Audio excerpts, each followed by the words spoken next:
let's talk about a pastry cutter versus a knife. If you like to make bread or bake, you're probably familiar with a pastry cutter. It's used to divide the dough into pieces, but something that's also really nifty about these is that you can use them when you're cutting vegetables and you want to, let's say, scoop them and put them into a bowl. So typically what most people will probably do is cut their vegetable into small little pieces, like that. What most people will do if they want to pick up their chopped vegetables and put them into a bowl, you'll scoop them up with your hand, and this is very dangerous. If I were to accidentally make contact with my hand, that would be an issue.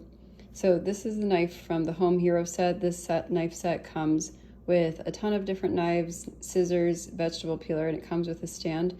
Great knife, it's super sharp. If you're looking for an affordable option, this is a great choice. But what I would definitely recommend to supplement a knife set is to have a pastry cutter, even if you don't make pastries, just to help you scoop and move things safely.